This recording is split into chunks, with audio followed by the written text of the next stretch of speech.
He allowed a single woman to weep upon his shoulder, and that became the truest love story the rugged high country had ever witnessed. Can you imagine a man so hardened by grief that for 5 whole years he didn't allow a living soul to so much as brush against his hand? But that is exactly what happened in March of 1924 in the region of Cedar Creek, deep in the Montana interior, when a widow arrived at the most prosperous and silent ranch in the territory. Before we continue, tell me down in the comments where you are watching this video from. Write down your city and state, or if you're in another country, let me know that too. I love knowing who you folks are that follow these stories from the old days. And if you're new around here, subscribe to the channel and hit that notification bell, because every week there's a new story of resilience and true love. Now come with me, because this story is going to move you from beginning to end. Theodore Allister was 42 years old that March morning, but he seemed to carry the weight of a man of 70. It wasn't his physical appearance that betrayed the age of his soul, for his body remained strong, shoulders broad, calloused hands capable of breaking any colt or raising any fence. It was the look. Those dark eyes that once shone with human warmth now seemed made of polished stone, reflective but impenetrable, capable of assessing a situation in seconds, but incapable of showing a shred of emotion. The Cross Creek Ranch held 3,000 acres of good land, lush pastures where the dairy herd grazed peacefully, fields of wheat that turned gold at the end of summer, and a large 2-story main house with wide porches and windows that once stayed open, letting in light and laughter. Now the windows remained shuttered most of the time. The house remained impeccable because Theodore did not tolerate sloppiness, but it lacked life. It lacked soul. It lacked that warmth that transforms bricks and timber into a home. Helen had died in August of 1919. Typhoid fever came fast and cruel, giving only 10 days between the first symptoms and the last breath. Theodore held her hand until the end, promised he would take care of everything, promised the ranch would remain prosperous, promised he would never forget her. He kept every promise, but in the process he forgot to promise that he would keep living rather than just existing. In the first months after the funeral, the neighbors tried to help. They brought casseroles, offered company, suggested that time would heal the wound. Theodore thanked them with cold politeness, accepted the food out of courtesy but rarely ate it, and dismissed the company with respectful firmness. After a year, people stopped trying. Theodore Allister had become the most competent and loneliest rancher in Cedar Creek. Martha, the cook who had worked at Cross Creek for 20 years, was the only one who still worried openly. She had known Helen since the girl arrived as a bride, had seen the happy marriage, witnessed the true love that existed in that house, and now she watched the boss wither emotionally while his body continued to function like a well-oiled machine. Martha was 63, her hair completely white and pulled back in a tight bun, with strong hands that kneaded dough with the same ease they wrung a chicken's neck for lunch. She had the raspy voice of someone who smoked a corncob pipe hidden on the back porch and a set opinion on practically everything. She voiced few opinions out loud because she knew how to pick her battles, but when she spoke, even Theodore listened. It was Martha who planted the first seed on a cold morning in February 1924. Theodore was drinking coffee alone at the big kitchen table as he had done every morning since Helen left. He ate without pleasure, merely fulfilling the biological need for fuel. Martha placed a third cup of black coffee in front of him and commented, casual as anything, that the house was in need of someone to manage it. Theodore lifted his eyes from his plate. He said the house was perfectly managed. Martha agreed that yes, it was, but added that she herself was getting old, that the responsibilities were getting heavy, that it would be good to have someone to look after the linens, the pantry, the general organization that a property of that size demanded. Theodore remained silent long enough for Martha to think she had gone too far, but then he nodded once and said she could look for someone suitable. Martha smiled on the inside but kept her expression neutral. She knew the suitable person. Laura Miller had been widowed 8 months prior, when James, her husband, died crushed by logs that broke loose at the sawmill where he worked. The tragedy had been instant, without prolonged suffering, but it left Laura aimless and without resources. James was a good man, but had no property. They lived on the wages he earned, and when he died, he left only small debts that Laura paid off by selling the few pieces of furniture they owned. Laura was 36 and possessed that quiet dignity of women who learn early that life owes nothing to anyone. She was the daughter of a school teacher and a seamstress, grew up with little money but plenty of education. She could read and write with a fluency rare among women of her background, and had enough arithmetic to do complex sums in her head. She had married James at 28 after a calm and honest courtship, lived 8 years of marriage without luxuries, but with mutual respect and true affection. When James died, Laura did not fall apart in public despair. She wept alone at home for 3 days, then dried her tears and went looking for work. She tried the schoolhouse, but the new teacher from the capital already had an assistant. She offered to sew, but there were 4 seamstresses in town fighting for a scarce clientele. She accepted taking in washing for a few families, hard work that left her hands raw and her back aching, but it paid the rent on the tiny room where she lived. Martha knew Laura from church. She had observed her upright posture, her simple but always clean clothes, the serene expression that hid an ocean of sadness. She recognized in that woman something that had been missing from Cross Creek for 5 years: quiet strength, tempered by compassion. She sought Laura out the Monday following her conversation with Theodore. The meeting happened in the central square of Cedar Creek after the morning service. Martha was direct because she had no patience for beating around the bush.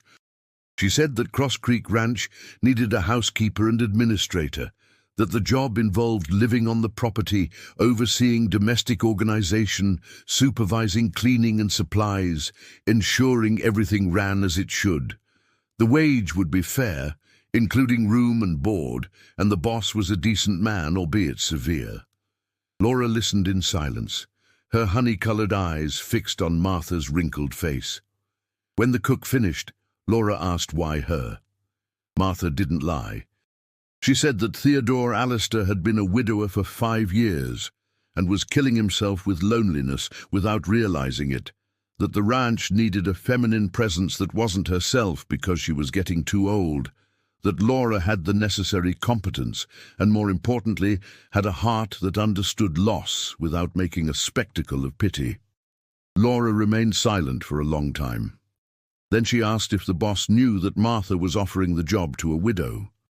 Martha replied she hadn't mentioned that specific detail, but that Theodore wasn't a man to care about marital status, only competence. Laura nodded slowly and said she accepted, but on one condition: she would be treated as an employee and expected to be respected as such. No looks of pity or attempts at matchmaking. Martha agreed solemnly, although inside she was planting hopes she would never admit out loud. They arranged that Laura would arrive the following Friday, that Martha would send the wagon to fetch her belongings, that everything would be proper and respectful. Theodore learned the name of the new housekeeper only on Thursday night. Martha mentioned casually during dinner that Laura Miller would arrive the next day to assume duties. Theodore nodded without lifting his eyes from his plate and said only to show her the room on the 2nd floor, the one on the east side that overlooked the orchard. Martha smiled with satisfaction. That was the guest room Helen used to like preparing when receiving dear visitors. Laura arrived on Friday at 10 in the morning. She came in the wagon driven by Martin, the ranch's oldest hand, a man of few words and much loyalty. She brought only a worn leather suitcase and a wooden box with personal items. She wore a dark skirt down to her ankles, a white cotton blouse with a high collar, and a grey shawl over her shoulders to protect against the cold March wind. Her dark brown hair was pulled back in a low bun at the nape of her neck, a few rebellious strands escaping near her temples. She wore no makeup or jewelry, only a simple gold band on her left hand. Martha received Laura at the kitchen door with a firm, functional hug. She showed her the house quickly, the wide kitchen with the wood-burning stove and the large table where the hands ate, the pantry always well-stocked, the formal dining room Theodore never used, the living room with furniture covered in white sheets, the study on the ground floor where the boss spent his nights doing accounts. On the second floor, 5 bedrooms, the master where Theodore slept with the door always closed, 3 empty rooms that were once for guests, and the room on the east side. Laura's room had a double bed with a well-beaten straw mattress, a dark wood dresser, a porcelain basin for washing, and a large window that indeed looked out to the orchard, where apple trees still held onto a few stubborn autumn leaves. Martha said Laura could organize it however she liked, that clean sheets were in the dresser, that she had the freedom to circulate through the whole house except the boss's room. Laura nodded and thanked her with a soft but steady voice. She asked when she would meet Mr. Allister. Martha replied, probably at lunch, that Theodore came in to eat at noon sharp every day, that he was a man of rigid routine and few words, that she shouldn't expect conversation, just basic manners. The first encounter happened exactly at noon. Laura was in the kitchen, helping Martha place food on the table, when she heard heavy footsteps in the hallway. She turned and saw Theodore Allister for the first time. He stopped in the doorway, surprised to find a stranger in the kitchen, and the two measured each other in silence for 3 full seconds. Theodore saw a woman of average height, square shoulders, hands that held a platter with firmness, an oval face with delicate features but no fragility, honey-colored eyes that stared back at him without wavering but without insolence, a mouth that didn't smile but didn't show fear or nervousness either. He noted the simple but impeccably clean clothes, the posture that betrayed education, the serene expression of someone not there to impress anyone, only to work. Laura saw a tall man, easily 6 feet, shoulders that tested the seams of his blue cotton shirt, large hands hanging by his sides, long fingers slightly curved like someone who spends life holding reins and tools. An angular face with a sharp jawline, straight nose, dark eyes that assessed without haste but without warmth. Black hair with a few grey strands at the temples, cut short, a shadow of a beard of someone who didn't care for vanity. He had a small scar on his left eyebrow and a deep furrow between his brows from frowning often. Martha broke the silence. She introduced Laura as the new house administrator, mentioning she would take care of domestic organization from then on. Theodore extended his hand formally and said only that he expected competence. Laura shook his hand briefly, felt the roughness of the calluses, released it as soon as it was socially acceptable, and replied that he would have it. Lunch passed in almost absolute silence. Theodore ate slowly, chewing each forkful like someone completing a task, his eyes fixed on his plate or the window, never on Laura. She ate with discreet appetite, thanked Martha for the food, and when she finished, asked the boss if he had specific instructions regarding her responsibilities. Theodore wiped his mouth with a napkin, folded it with geometric precision, and said she should keep the house organized, supervise the weekly cleaning of all rooms, manage the inventory of supplies and make monthly shopping lists, take care of linens and towels, ensure everything functioned adequately. If she needed funds, she should note it down and present it to him on Fridays. If she had questions, Martha would know the answers. The tone wasn't hostile, just distant, like a boss speaking to a competent employee who doesn't need intimacy to get the job done. Laura confirmed she understood. Theodore nodded, stood up without haste, and went out the back door, returning to the fields. Martha released a breath she had been holding and said it had been a good start. Laura didn't answer, just started clearing the plates from the table. The first days established the pattern. Laura woke at 5:30 in the morning, went down to the kitchen where Martha was already preparing breakfast for the hands, helped with whatever was necessary, drank her own coffee in silence while watching the ranch operate through the window. Theodore appeared at 6 sharp, poured himself black coffee and buttered bread, ate standing leaning against the counter, and left without conversation. During the morning, Laura went through the house, making a mental inventory. Cross Creek was a well-maintained property, but emotionally abandoned. The furniture was clean but covered. The curtains were drawn. The windows remained locked even on beautiful days. Everything functioned adequately, but nothing lived. It was like a well-kept mausoleum. Laura changed nothing in the first days. She just observed, learned the routine, understood the rhythm. Martha commanded the kitchen with a gentle iron fist. Martin took care of the horses and supervised the younger hands. There was also John from the general store who brought supplies once a week, his wife Connie who came on Thursdays to help with the washing, and Jasper who fixed whatever broke and kept the property in order. Theodore was a constant but distant presence. He lunched at noon, dined at 7 in the evening, same routine every day. He ate what was served without complaint and without praise. He gave thanks with a nod of his head. He answered when asked with the minimum necessary words. He never initiated conversation. After dinner, he locked himself in his study and stayed there until late, lamplight leaking from under the door. Sometimes the sounds of drawers opening and papers being handled. Laura noticed details, the way Theodore always left his empty coffee cup on exactly the same spot on the table, how he never sat at the head, always on the side. How his eyes avoided certain areas of the house, especially the living room. How he never went up the stairs before 10 at night, as if delaying the moment of going to his room, as if facing the empty bed required mental preparation. On the 5th day, Laura made her first independent decision. After breakfast, she opened the dining room windows, just 3, letting in the March light and fresh air that smelled of wet earth from the night dew. She didn't touch anything else, just the windows. When Theodore came in for lunch, he stopped, looked at the open windows for 2 full seconds, and continued walking to the table without comment. Martha watched everything with the attention of someone watching a chess match. Laura was playing with patience, not forcing changes, just introducing small elements of life into the dead house. On the 6th day, Laura placed a vase of wildflowers on the kitchen table. On the 7th, she uncovered the furniture in the living room.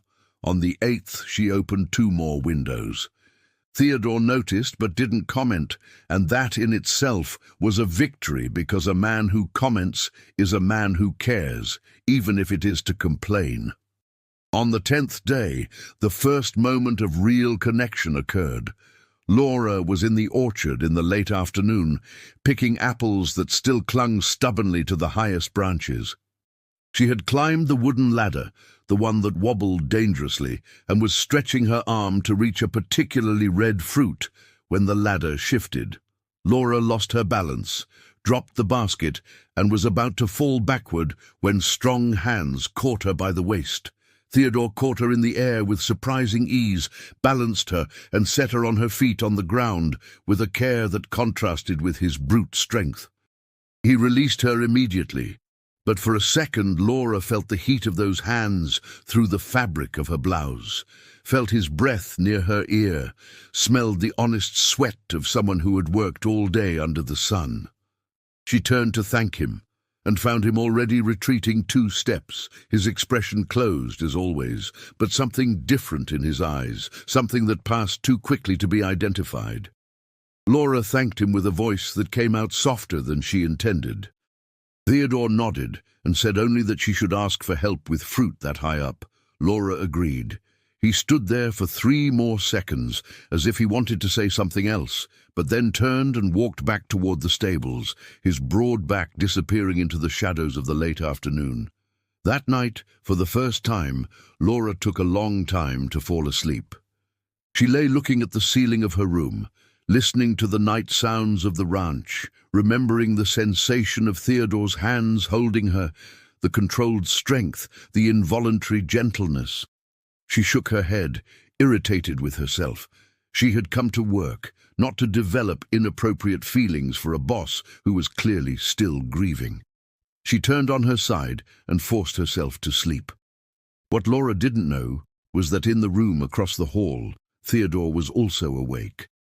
He caught himself thinking about the texture of Laura's waist under his hands, the surprising fragility of that body that seemed so strong, the smell of herbal soap that came from her hair. He felt something he hadn't felt in 5 years, the impulse to protect, to care, to touch another person. Guilt came immediate and crushing. Helen had been dead only 5 years, and he was already having thoughts about another woman. He got out of bed, went to the dresser, took the ring he kept in the small wooden box, and held it tightly until the edges bruised his palm. The weeks that followed brought subtle but undeniable changes. Laura continued introducing life into Cross Creek with the patience of someone planting seeds and not demanding an immediate harvest. She discovered, in casual conversation with Martha, that Helen had an herb garden at the back of the house, that she grew sage, mint, rosemary, basil. The garden was abandoned, invaded by weeds, the herbs fighting for survival against more aggressive invaders. Laura dedicated the late afternoons of late March to rescuing that garden. She pulled the weeds with patience, identified what still lived, transplanted seedlings, watered with water she carried in a bucket from the pump. She didn't ask Theodore's permission because technically that was part of caring for the property, but she knew she was taking a risk by touching something that held the memory of the deceased wife. Theodore discovered the garden re-emerging on a Thursday afternoon. He was returning from the pastures when he saw Laura kneeling in the dirt, hands dirty, shawl thrown aside, forehead shining with sweat. She was replanting a basil bush, fingers working the earth with a delicacy that contrasted with the determination of her posture. He stopped and watched from a distance, partially hidden by the corner of the house. Memories came like an unwanted flood. Helen, in that same garden, laughing while showing the growing herbs, explaining that each had a specific use, that sage was for seasoning pork, that mint made digestive tea, that rosemary warded off bad luck. Theodore felt the familiar pain squeeze his chest, but along with the pain came something new, gratitude. Laura wasn't erasing Helen. She was honoring her memory by caring for something the late wife had loved. He said nothing that afternoon, but the next day, Martha found in the kitchen 3 new herb seedlings that someone had brought from elsewhere, wrapped in wet newspaper with a 1-line note in Theodore's angular handwriting, "For the garden." Martha smiled and took the seedlings to Laura, who read the note 3 times and felt a strange warmth spread through her chest. April arrived, bringing the more intense cold of the high country autumn. The mornings dawned covered in frost that whitened the pasture and made the ground slippery. Laura discovered she slept poorly on the coldest nights because the room had no adequate heating. She endured in silence for a week, using 2 blankets and her shawl on top, but Martha noticed the dark circles under her eyes. The cook mentioned casually to Theodore during breakfast that the rooms on the 2nd floor got freezing in the winter, that Helen always complained about it, that it would be good to have small heaters in the occupied rooms. Theodore took the last sip of coffee, put the cup on the table, and said he would handle it. The next day, Laura found in her room a small but efficient wood-burning stove, newly installed near the window with a pipe going outside, chopped wood stacked beside it. There was no note this time, but she knew who had provided it. That night she slept better, and when she crossed paths with Theodore in the hallway the next morning, she thanked him with sincere simplicity. He nodded and continued walking, but Laura saw the tips of his ears turn slightly red. Small gestures multiplied on both sides. Theodore began finding hot coffee already prepared when he came in from the fields at 5 in the afternoon, always at the exact temperature he liked. Laura discovered extra chopped wood left near her room's heater whenever it started to run low. Theodore started finding buttons sewn onto shirts he didn't even remember were missing them. Laura received a crate of select apples left at the kitchen door, with the best fruit from the orchard. They were practical gestures, without obvious romance, but loaded with attention that revealed care. Martha watched everything with growing satisfaction, but kept her mouth shut. John from the general store commented to Martin that the boss seemed less surly.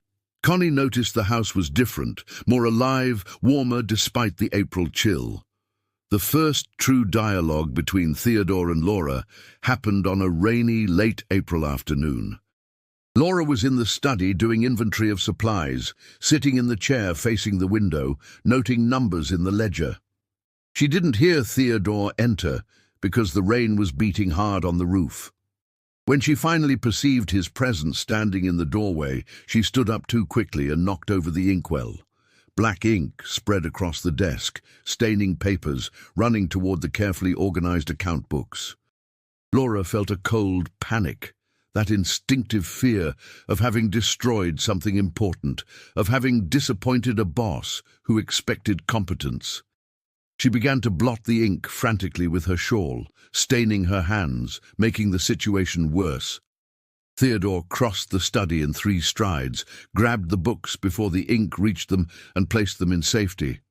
Then he took a clean cloth from the drawer and helped clean the desk, his movements efficient and calm.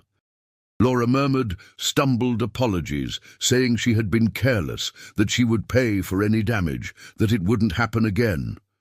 Theodore interrupted, saying it was fine, that there was no real damage, that accidents happened. His tone was different, not cold, not distant, almost gentle. Laura looked up and found him looking directly at her for the first time since that first lunch weeks ago. His dark eyes held an indefinable expression, something between concern and something else she couldn't name. They stood facing each other, the stained desk between them, rain drumming on the roof, the smell of ink and wet paper in the air. Theodore noticed Laura had an ink smudge on her left cheek. He extended his hand with the cloth, hesitated, and then said only that she had ink on her face. Laura wiped her face, but missed the spot. Theodore sighed almost imperceptibly, dipped the corner of the clean cloth in the water pitcher, and with extreme care wiped the smudge from her cheek. The touch lasted 2 seconds. His fingers grazed her skin lightly as he held her face to clean it. Laura held her breath. Theodore pulled his hand back as if he had touched a live coal, turned abruptly, and left the study without looking back. Laura stood there, her cheek burning where he had touched, her heart beating out of rhythm in her chest. That night, neither of them slept well. Theodore lay in the darkness fighting contradictory feelings. The guilt was there, always present, saying it was a betrayal of Helen to feel attraction for another woman. But along with the guilt, there was something stronger growing. The desire to live again, to feel again, to touch and be touched, to talk and be understood. Laura was like cool water to a man dying of thirst in the desert, and he was so tired of being thirsty.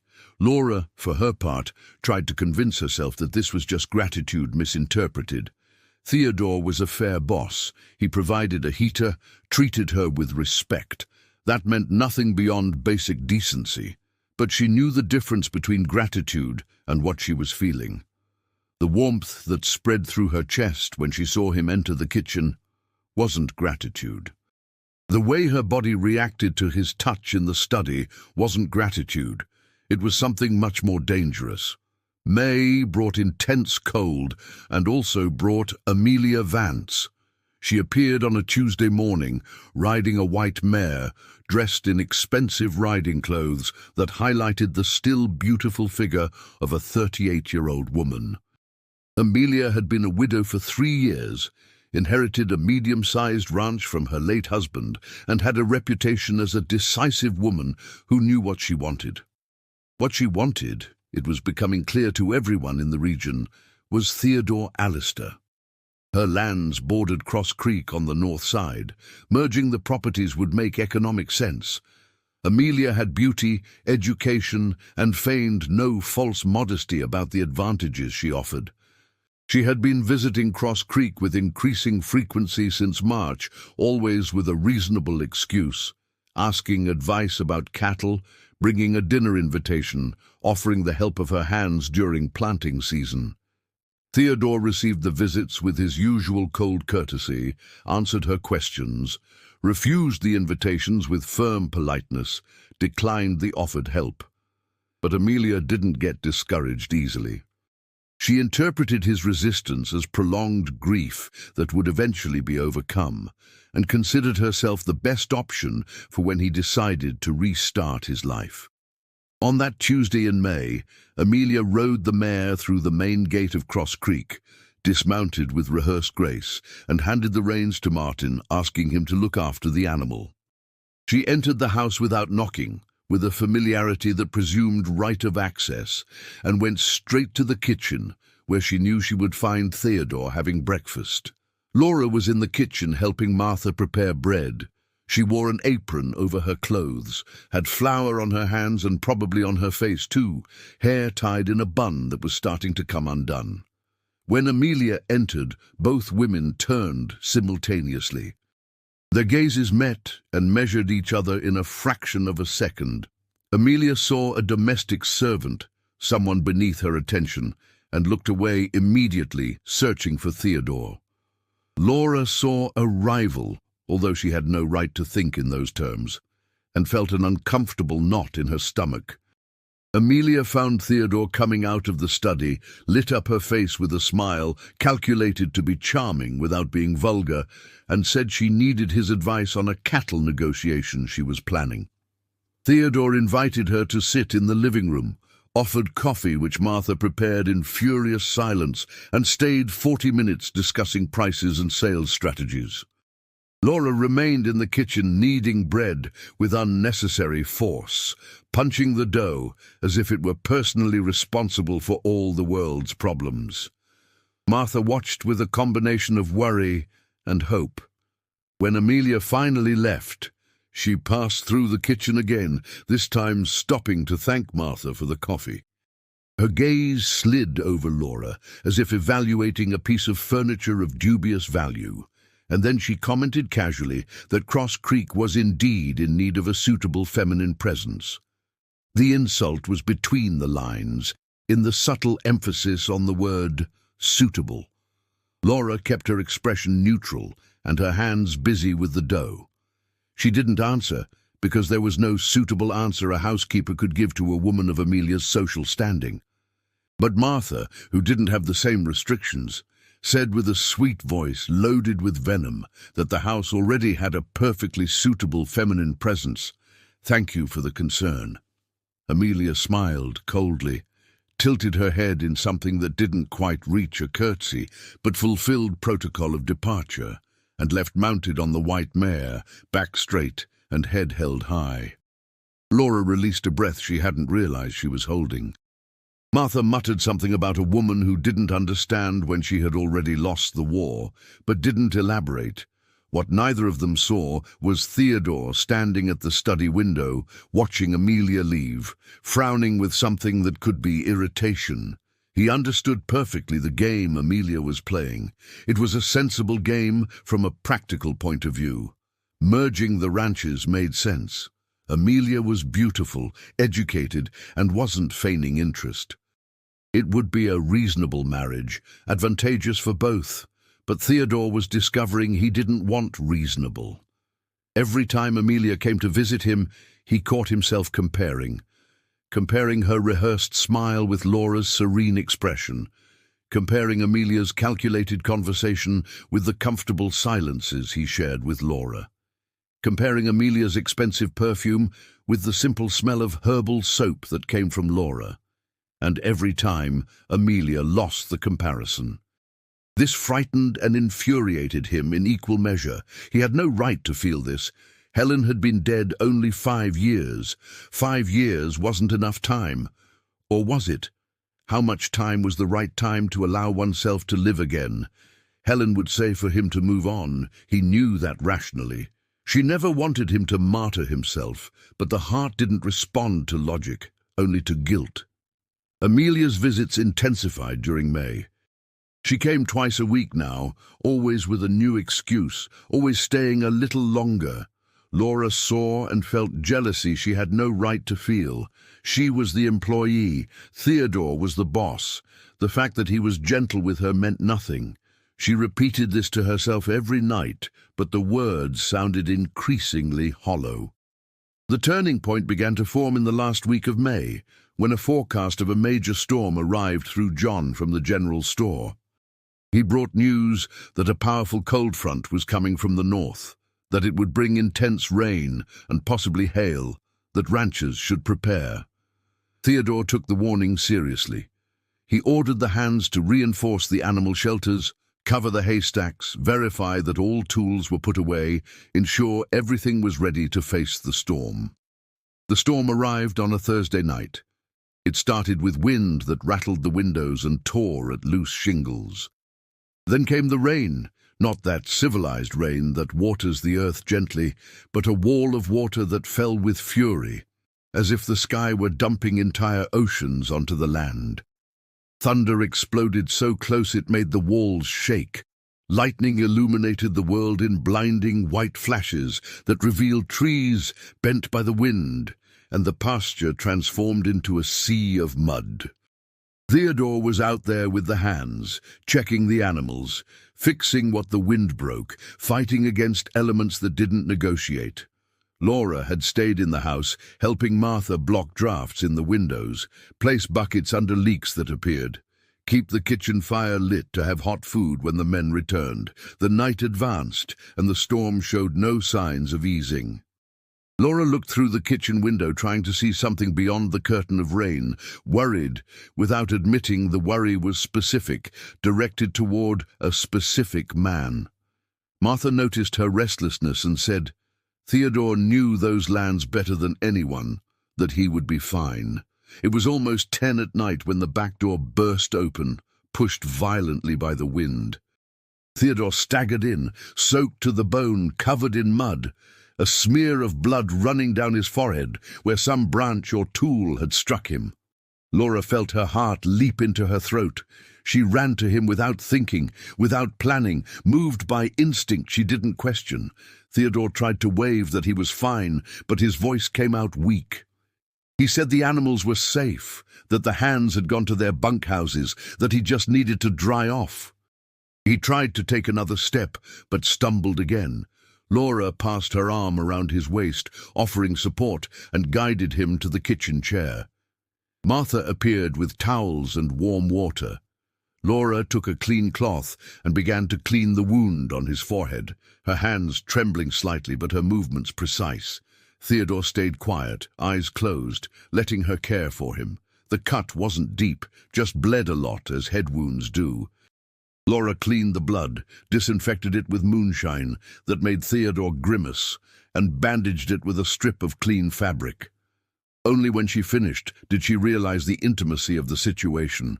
She was standing between his spread legs while he sat on the chair, her hands on his face, their faces separated by a few inches. Theodore's eyes opened and found hers. For an infinite moment they stayed frozen like that, the world reduced to that small space between two faces, the sound of distant rain and close breathing. Theodore raised his hand slowly, as if moving through water, and touched her wrist lightly. He didn't pull, didn't hold, just touched, his thumb grazing the skin where her pulse beat fast. He opened his mouth as if to say something, but then Martha dropped a pan with a clang, breaking the spell. Laura retreated 2 quick steps, cheeks flushed, heart racing. She murmured something about him needing to change into dry clothes and fled the kitchen, going up the stairs practically running. Theodore remained seated in the chair, his hand still extended in the empty space where her wrist had been seconds before, his expression revealing deep internal conflict. Martha looked at the boss with a combination of exasperation and tenderness. She said he really should change clothes before catching pneumonia. Theodore nodded without really listening, got up from the chair and went up the stairs slowly, body aching with exhaustion, but mind too awake to rest. Laura locked herself in her room and sat on the bed, hands still trembling. What was she doing? How had she let the situation reach that point? Theodore was the boss. She was the housekeeper, and more importantly, he still loved his late wife.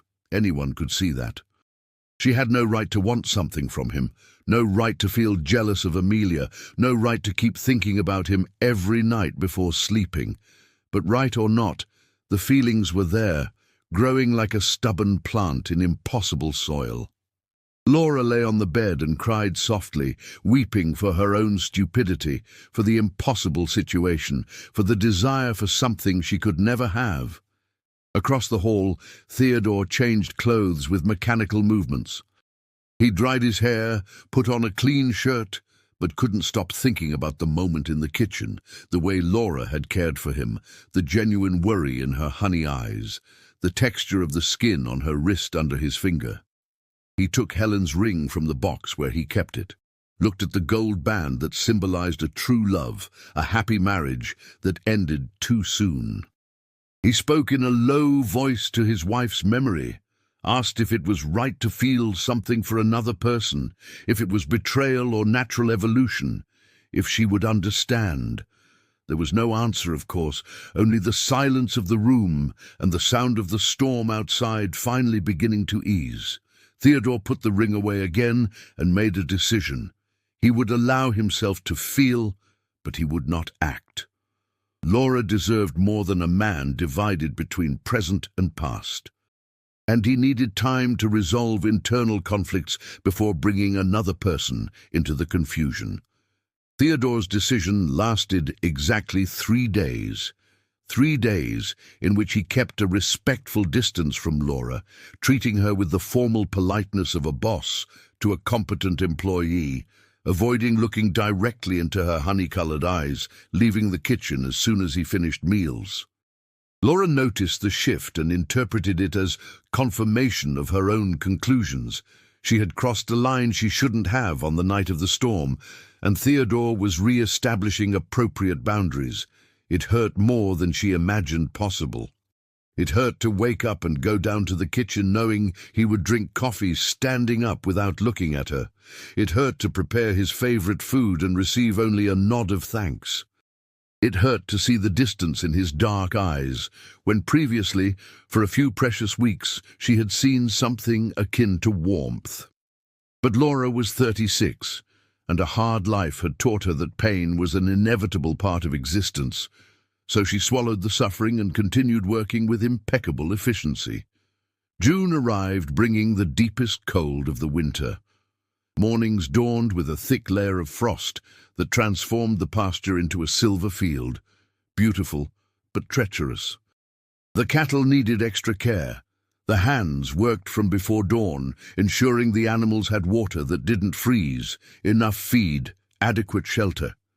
Theodore spent entire days in the fields, returning only to eat and sleep. And Laura suspected that part of this overwork was a deliberate escape. It was Martha who broke the silence on a Monday morning, the Thursday after the storm. Laura was peeling potatoes for lunch when the cook sat heavily in the chair beside her and said without preamble that 2 stubborn people were wasting precious time pretending not to feel what they clearly felt. Laura tried to protest, to say she didn't know what Martha was talking about, but the words died in her throat under the penetrating gaze of the old cook. Martha continued, saying she was 63 years old and had working eyes, that she saw perfectly well how Laura looked at Theodore when she thought no one noticed, how Theodore fled the kitchen because being near Laura was getting too difficult, how the two were miserable, wasting energy, pretending indifference. Laura put the knife on the table and admitted in a low voice that it didn't matter what she felt, that Theodore still loved his late wife, that she was just the housekeeper and he was the boss, that it had no possible future. Martha snorted impatiently and replied that Theodore would always love Helen because that was true love, and true love doesn't disappear with death, but that didn't mean he couldn't love again. That the human heart had infinite capacity if a person had the courage to open the doors. She also said that Laura wasn't just a housekeeper. She was a woman who had brought life back to a dead house, who had cared for Helen's garden with respect, who treated Theodore with dignity without pity, who had earned the respect and affection of everyone on the ranch. And that if Laura gave up now, she would be handing a good man on a silver platter to Amelia Vance, who wanted the ranch more than the rancher. Laura felt something tighten in her chest at the mention of Amelia. She asked if Theodore was considering her proposal. Martha replied she didn't know, that Theodore didn't talk about such things, but that Amelia was certainly pressing, that she had been visiting with even greater frequency, that she had brought an invitation to dinner at her ranch for the following Saturday, and that Theodore hadn't refused immediately like the other times. Martha's words planted a seed of determination in Laura. She had spent her whole life accepting what luck offered, never fighting for what she wanted because women of her position didn't have the luxury of choice. She had married James because he was a good man who offered honest marriage. She lived happily enough, but never felt that fire she felt when Theodore walked into the room. James had been a reliable companion, but Theodore was something else, something that stirred parts of Laura she didn't even know existed, but how to fight for something like this. How to cross the chasm of social class, his recent grief, and her own uncertainty about whether he felt something real or just gratitude for her competence. Laura had no answer, so she did what she always did, continued working, caring for the house, introducing small changes that made Cross Creek more alive each day. Subscribe to the channel and hit the notification bell so you don't miss the next stories. The change happened in Theodore himself on a Tuesday in June, unexpectedly and irrevocably. He was in his study at night, reviewing the ledgers, when he found an error in the calculations from October of the previous year. Not a big error, just a small inconsistency that needed tracking down. He started looking for the corresponding receipts in the drawers, sifting through papers meticulously organized by Helen when she was alive and managed the bureaucratic side of the ranch. At the bottom of the last drawer, under a stack of old receipts, Theodore found an envelope he didn't recognize. He opened it and discovered a letter in Helen's delicate handwriting, addressed to him, dated 3 days before the fever started. She had written it but never delivered it, likely because the illness came too fast. Theodore read the letter with trembling hands. Helen wrote about simple things, about how she loved the ranch, how grateful she was for the years of happy marriage, how she admired his dedication to work. At the end, she had added a paragraph that pierced his heart. She said that if anything happened to her, she hoped Theodore wouldn't waste his whole life trapped in the past, that she wanted to see him happy even if it was with another person, that their love was too true to become a prison for him. Theodore read the paragraph 3 times, tears finally flowing down his face for the second time since her funeral 5 years ago. Helen was giving permission. She was saying it was allowed to move on, that she wouldn't consider it betrayal for him to open his heart again. Her words released the guilt that bound him, broke the chains he had forged himself. He folded the letter with care, placed it in his vest pocket near his heart, and made a decision. He would talk to Laura, say what he felt, risk rejection, because the alternative was to continue existing without living. and he was too tired of just existing. But when he went up the stairs, intending to knock on Laura's door immediately, he saw the light out under her door and heard a muffled sound that froze the blood in his veins. Laura was crying. Not dramatic, loud crying, but that silent weeping of someone who doesn't want to be heard, that swallowed suffering that hurts more than screams. Theodore stood in the hallway, hand raised to knock, torn between respecting her privacy and breaking down the door to ask what was wrong. He opted for the middle ground, knocked lightly, and asked in a low voice if she was okay. The crying stopped immediately. Tense silence followed, and then Laura's voice came muffled through the wood, saying everything was fine, just tiredness, that he didn't need to worry. Theodore knew it was a lie. He leaned his forehead against the cold door and said she didn't sound well, that if she needed anything, just call. Laura thanked him with a voice that tried to sound steady but failed. Theodore stood there 30 seconds more, then forced himself to go to his own room. He lay on the bed, but didn't sleep, listening to the sounds of the house, alert to any indication that Laura needed help. What Theodore didn't know was that Laura was crying because of him, crying for the impossibility of the situation, for the pain of loving someone who didn't see her that way, for the humiliation of being just a housekeeper when Amelia was a much more suitable option. Crying also for her own weakness, for allowing herself to develop inappropriate feelings when she should have kept professional distance. The next morning brought palpable awkwardness.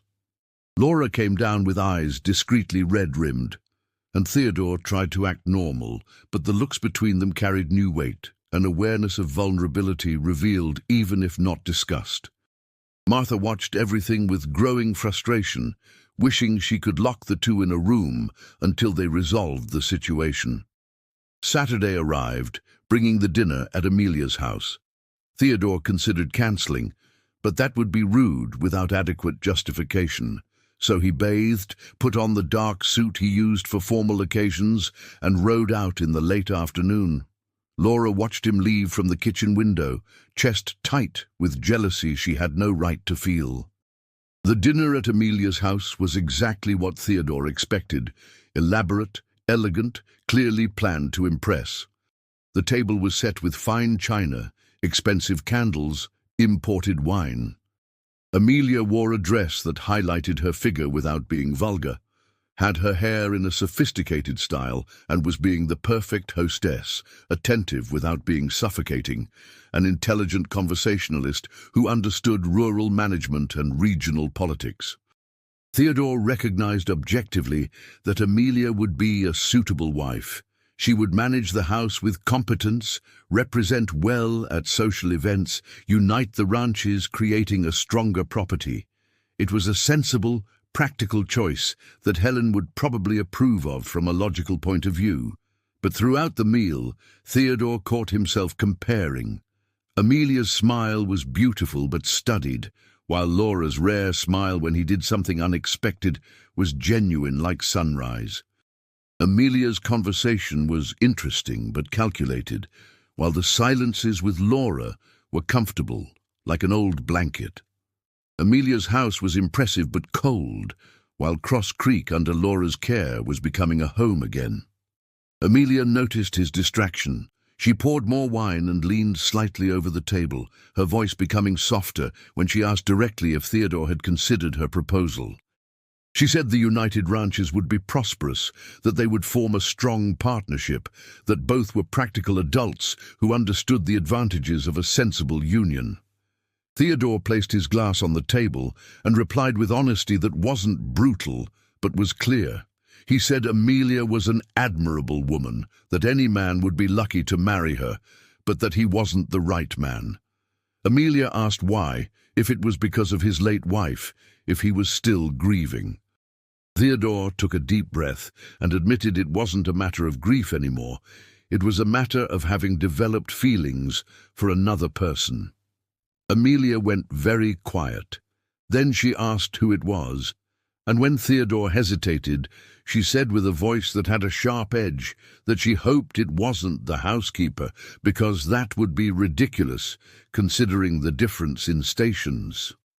Theodore felt sudden anger, the kind that comes when someone insults a person we love.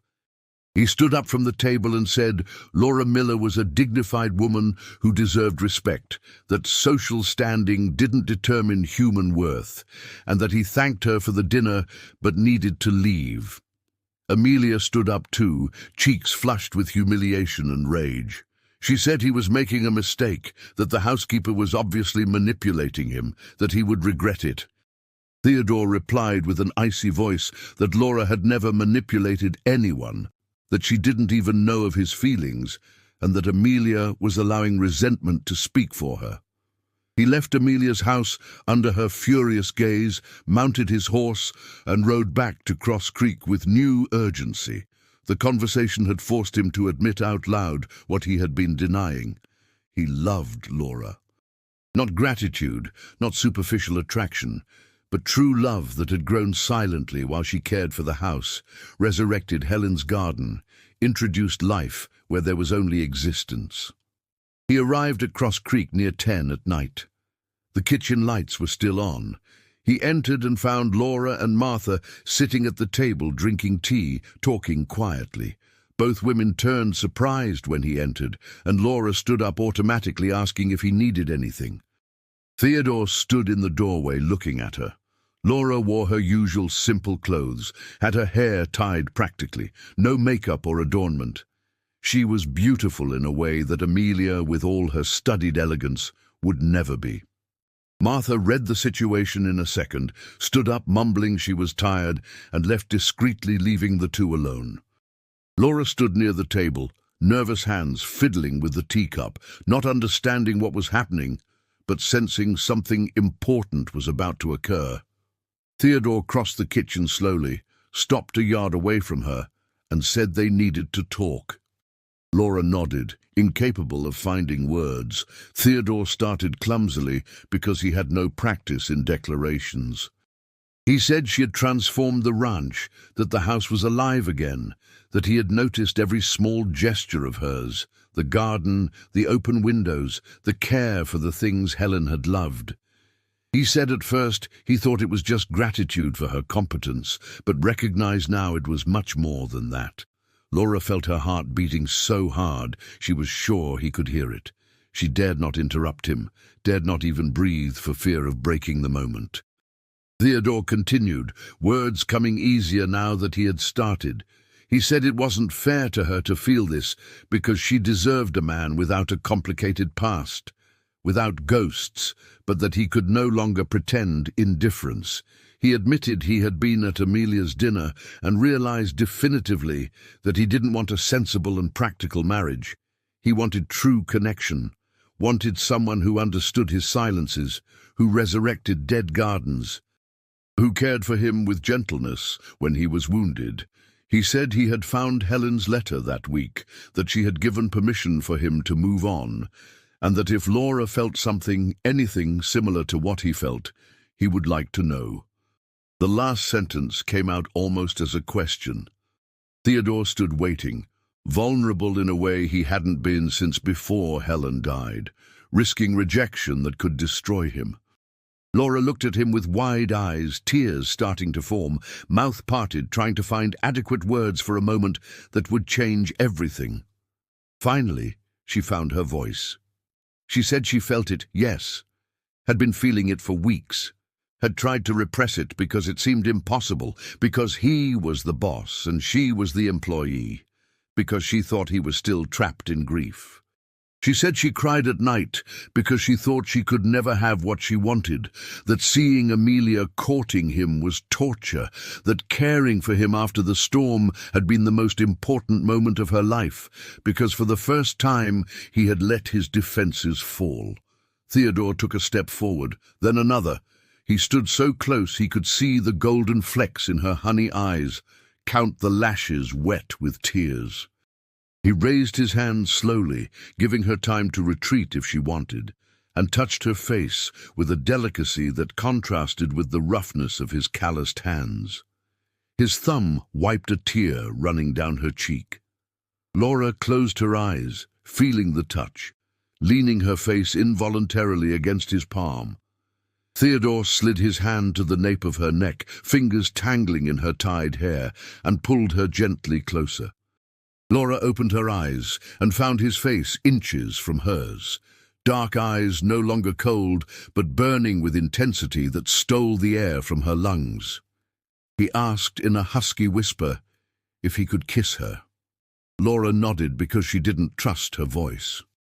Theodore tilted his head and touched his lips to hers with reverent softness, as if she were precious porcelain that might break. The kiss was chaste, just a light touch, but loaded with the promise of everything that would come after. When they separated, they stayed foreheads touching, breathing the same air, hearts beating in the same accelerated rhythm. Theodore said he wanted to do this right, that he would ask for her hand in marriage formally when the time was appropriate, that he wanted everyone to know she wasn't a housekeeper, but his future wife.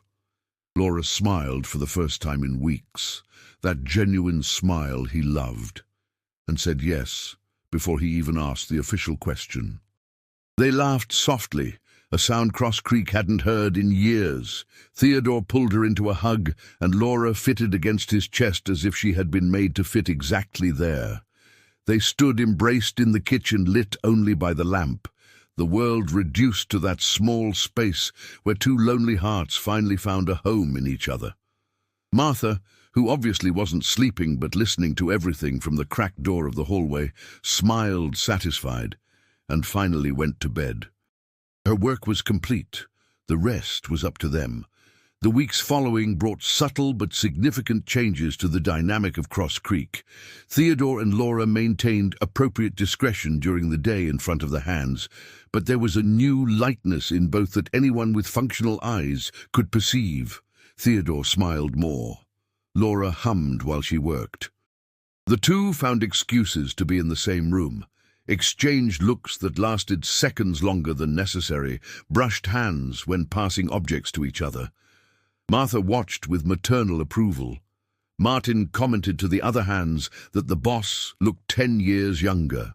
Even John from the general store noticed the difference when he came to make a delivery on Thursday, and found Theodore whistling while fixing a fence, something the rancher hadn't done since before Helen died. But not everything was simple. There was still the social question to consider. Theodore was a respected rancher, and Laura was his employee, and a marriage between boss and housekeeper would generate talk in the community. Theodore didn't care about gossip, but he cared about Laura, and didn't want her to suffer malicious judgments because of him. They talked about it on a Sunday night, sitting on the back porch of the house after everyone had gone. Theodore held Laura's hand, fingers intertwined, and said maybe they should wait a few months before announcing the engagement, give time for people to get used to her presence on the ranch, in a position of respected administrator, smooth the transition. Laura squeezed his hand and said she understood the concern, but she didn't want to hide what they felt as if it were a cause for shame. She said she'd always faced life with her head held high, that she wouldn't start bowing now to others' opinions. Theodore pulled her closer and said that was one of the things he loved about her, the unshakable dignity, the quiet strength that didn't need to shout to be respected. The word love had fallen naturally into the conversation for the first time since the declaration in the kitchen. Laura felt warmth spread through her chest. She turned to him and said she loved him too, loved his seriousness, his loyalty, the enormous heart he hid under layers of protection. Theodore kissed her then, not a chaste kiss like the first, but a deep kiss that carried promise and desire and commitment. When they separated, both were breathing heavy. Theodore rested his forehead on hers and said with a husky voice that they needed to stop before he completely forgot they were decent people waiting for a proper wedding. Laura laughed softly, a sound that vibrated between the two, and agreed reluctantly. The news of their relationship spread through the ranch organically. No one needed to make a formal announcement. The hands simply noticed the change. The hands that touched, the smiles exchanged and understood. The reaction was universally positive. Everyone liked Laura. Everyone wanted to see the boss happy again, and the combination of the two seemed natural and right. The reaction in the wider community was more varied. When Theodore went to town the following Monday and mentioned casually to the priest that he planned to marry Laura Miller, the priest stayed silent for a long moment. Father Michael was 70, had known Theodore since he was a child, married him to Helen, prayed at her funeral. He measured his words carefully. He said he was happy to know Theodore had found a reason to smile again, but he needed to ask if he was sure this wasn't just loneliness seeking comfort. Theodore replied with firmness that he was absolutely sure that he loved Laura as truly as he had loved Helen, that they were different loves but equally deep, and that he hoped the priest would marry them with a blessing or without it. Father Michael smiled then and said he would marry them indeed, that he recognized true love when he saw it, and that Laura was a girl of good heart who deserved happiness. They set the ceremony for 6 weeks from then, enough time for modest but adequate preparations. The news reached Amelia through the efficient gossip network that existed in rural communities. She received the information with rage that boiled under a surface of forced composure. She felt humiliated twice, first for being rejected, second for being rejected in favor of a housekeeper. Injured pride transformed into a desire for subtle revenge. Amelia began to spread poisonous comments disguised as concern. She mentioned to other church women that it was sad to see a good man being manipulated by an opportunistic servant who obviously aimed at his fortune. She sighed dramatically, saying she hoped Theodore wouldn't regret it when he discovered Laura's true motives. She planted seeds of doubt with the skill of an expert gardener. The gossip reached Laura's ears through Connie, who came every Thursday to wash clothes. Connie pitied Laura and decided to warn her about what was being said, thinking she ought to know. Laura listened in silence, face getting paler, but thanked Connie for her honesty. When Theodore returned from the fields that afternoon, he found Laura quieter than usual. He asked what was wrong. Laura hesitated, but then told him about the gossip, about what Amelia was spreading, about how people were questioning her motivations. She said maybe Theodore was right, that maybe they should wait, that she didn't want him to suffer judgments because of her. Theodore felt cold, calculated anger, worse than if it were hot and explosive rage. He said he gave no importance whatsoever to gossip from Amelia or anyone else, that he knew exactly what Laura was and wasn't, and that the wedding would happen on the scheduled date. But Laura could see the tension in his shoulders, the clenched jaw, and knew that despite the brave words, the situation bothered him. Tension escalated when Amelia took the next step in her silent campaign. She went to the ranch neighboring Cross Creek to the south, property of a family that had old debts with Amelia's late husband. Using those debts as leverage, Amelia convinced the rancher to move a boundary fence a few yards into Theodore's land, creating a border dispute. Land disputes were serious business in the high country. They could escalate to violence, destroy reputations, drag on for years in courts. Theodore discovered the moved fence on a Tuesday morning when inspecting the southern limits of the property. He returned to the house with a stormy expression. Martin, who accompanied the boss, told Martha he hadn't seen Theodore so furious since the first months after Helen died. Theodore locked himself in the study with old maps and deeds, preparing for a confrontation that would certainly come. Laura knocked on the door with coffee and found him hunched over the desk, papers scattered, expression loaded with stress. She placed the coffee on the desk and stood there, not knowing if she should speak or leave. Theodore raised his eyes and saw the worry on her face. He sighed and told her about the fence, the obvious provocation, how that complicated everything even more. Laura listened and then asked if he thought Amelia was doing that because of her. Theodore didn't lie. He said yes, that Amelia was wounded in her pride and retaliating the only way she could, creating problems for him in hopes he would blame Laura and give up on the wedding. Laura sat heavily in the chair and said, maybe it was better for her to leave, that she didn't want to be the cause of conflict that could harm the ranch. Theodore crossed the office in 2 steps, knelt in front of her chair and held her hands firmly. He said she wasn't going anywhere, that he would resolve the fence issue, that Amelia would eventually tire of the petty game. He said he had already lost Helen and spent 5 years just existing, that he wouldn't waste the chance to be happy again because of gossip and moved fences. Laura looked into his dark eyes and saw absolute determination. She pulled his hands up and kissed his calloused knuckles, a gesture of tenderness that made Theodore close his eyes, feeling the wave of emotion. When he opened his eyes again, there were tears at the edges, and Laura understood how much that cost him, the vulnerability he was allowing. She slid from the chair to the floor, kneeling in front of him, and hugged him tight. Theodore pulled her closer, burying his face in her neck, breathing the smell of herbal soap that had become synonymous with home. They stayed like that for a long time, 2 survivors of past tragedies, finding strength in each other to face present storms. Resolution of the fence dispute came from an unexpected direction. Father Michael, who had heard about the growing conflict, decided to intervene.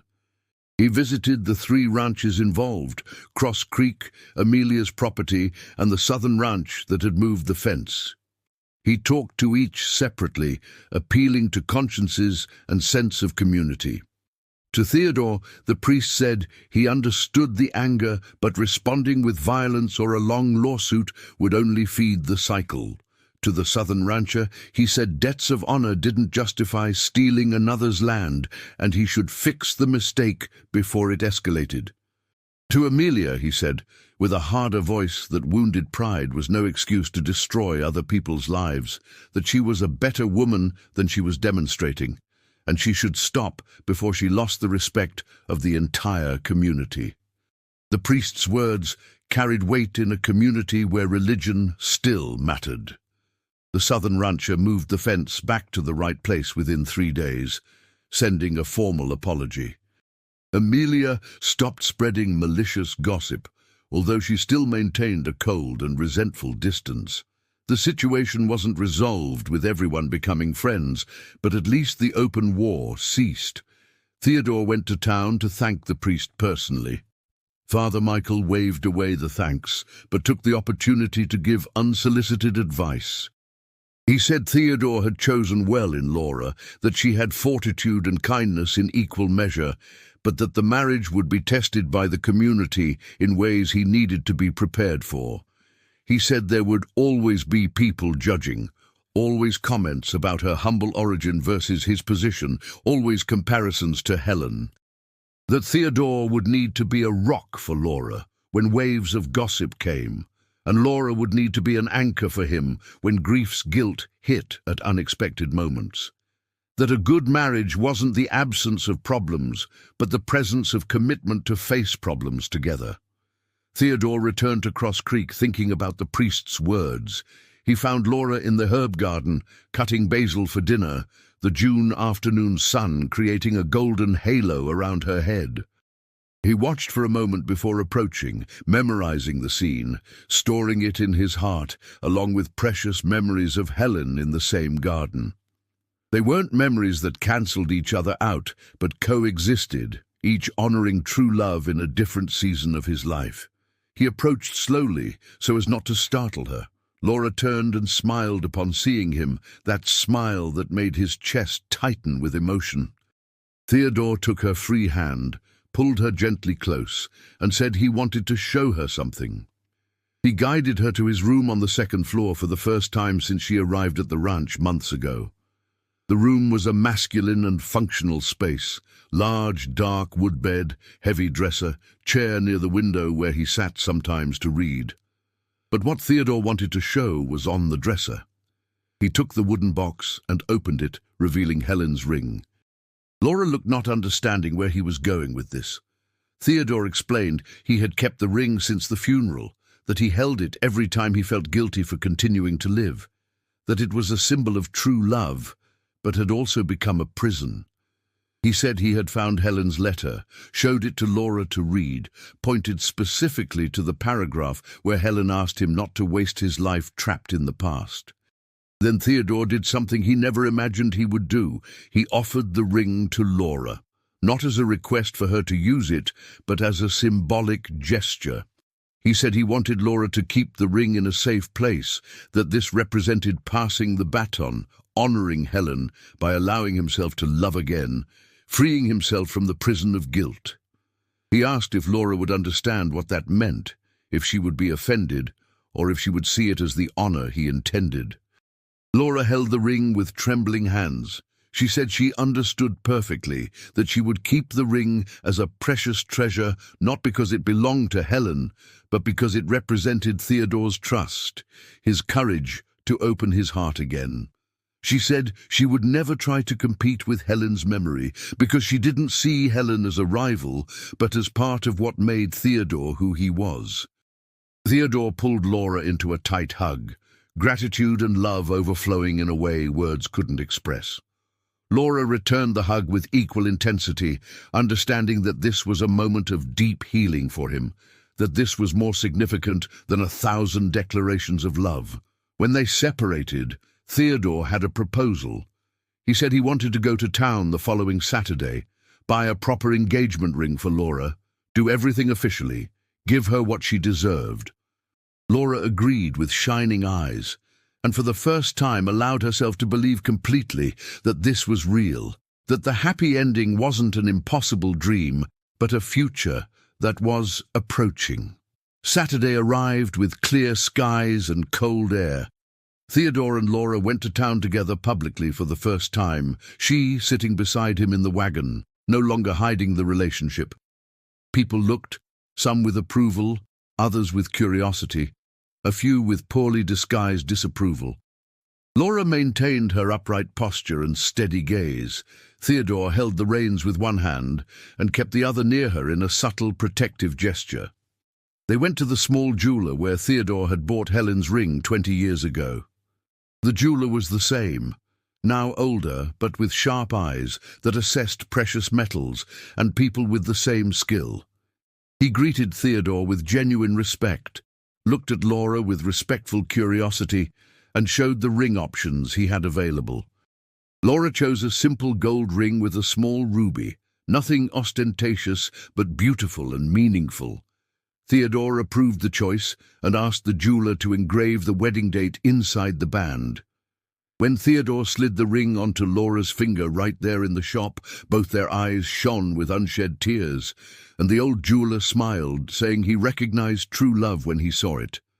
They left the jeweler officially engaged. Stopped at the general store to buy supplies, at the pharmacy to get medicine for Martha, at the church to confirm wedding details with the priest. In each place, people noticed the ring on Laura's finger, understood the meaning, and most reacted with politeness, even if some had private reservations.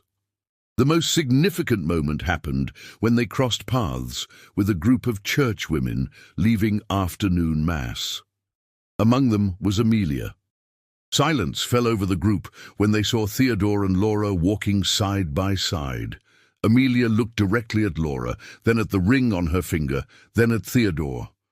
For a moment it seemed Amelia would say something cruel, but then something changed in her expression.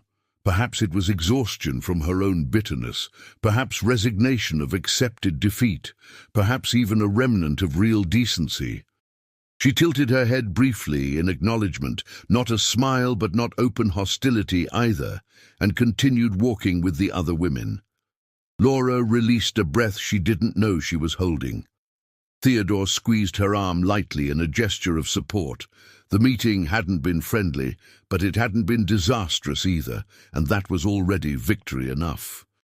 They returned to Cross Creek in the late afternoon, the wagon rocking gently on the dirt road, the setting sun painting the sky orange and pink.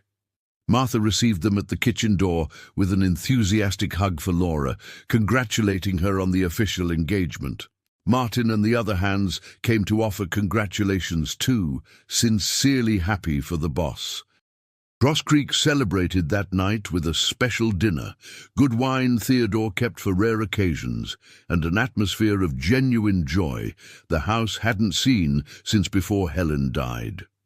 Theodore and Laura stayed on the porch after everyone went away, sitting side by side, watching the stars in the crystal-clear June sky. Theodore held her left hand, thumb grazing the new ring, saying only 4 weeks remained until the wedding, that it seemed like an eternity, but would pass quickly. Laura leaned her head on his shoulder and said she would wait as long as necessary, that this was too real to be rushed. Theodore kissed the top of her head and said he loved her, that he gave thanks every day for the storm that brought her into his house, for Martha's decision to hire her, for her courage to accept a job at a ranch with a reputation for isolation. They said these things in comfortable silence, stars witnessing promises of the future while the past finally rested in peace. 4 weeks seemed long, but both knew it would be worth the wait. The best was yet to come. The 4 weeks before the wedding passed in a strange rhythm, where days seemed to drag, but weeks flew. June gave way to early July, and the Montana winter showed its harshest face with frosts that bleached the whole world at dawn and cutting winds that pierced any clothing. But inside Cross Creek there was a warmth no winter could extinguish. Laura and Theodore lived that engagement period with a mixture of anxiety and joy. Anxiety because despite the acceptance of the majority, there was still resistance in some sectors of the community. Joy because every passing day brought them closer to the certainty of building a life together officially, before God and everyone. The wedding preparations were simple because both wanted a modest ceremony. It wouldn't be a grand event with hundreds of guests, but an intimate celebration with the people who really mattered.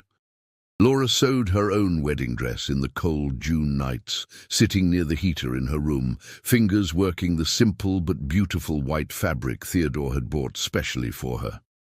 Martha helped with banquet preparations, planning a menu that would honor the occasion without unnecessary extravagance. Martin and the hands cleaned and organized the large barn that would be used for the party after the ceremony. There was an atmosphere of happy expectation on the ranch, a collective feeling that something good was finally happening after difficult years. But peace would be tested one more time before the wedding. The storm came not from nature, but from a totally unexpected direction. It appeared in the form of a thin man of about 50 who arrived at Cross Creek on a cloudy Tuesday, 3 weeks before the scheduled wedding date. The man identified himself as Henry Tate, a lawyer from the state capital. He came in a rented carriage, wearing a dark city suit, carrying a leather briefcase with documents. He asked to speak with Theodore on an urgent and private matter. Theodore, suspicious but polite, received him in the study. Henry Tate got straight to the point. He said he represented distant nephews of Helen, children of her sister who had died years before. These nephews, whom Theodore had met only once at Helen's funeral, were questioning rights to inheritance.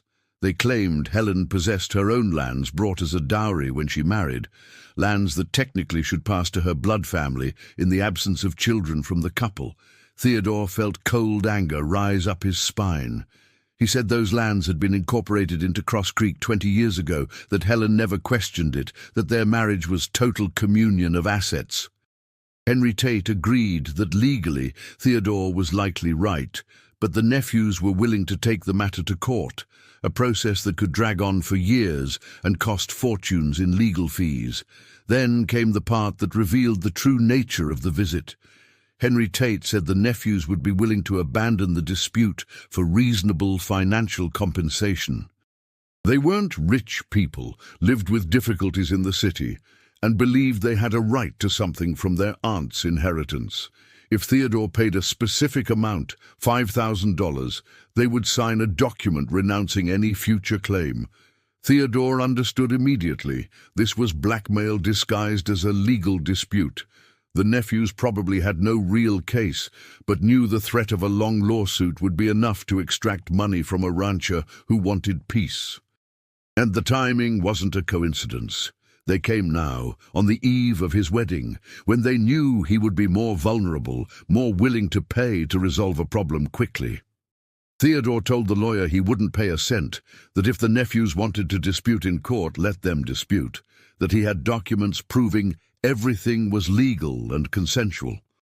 Henry Tate sighed dramatically and said Theodore was making a mistake, that the lawsuit would be long and expensive, that it would stain his reputation in the region, especially considering he was about to marry again so quickly.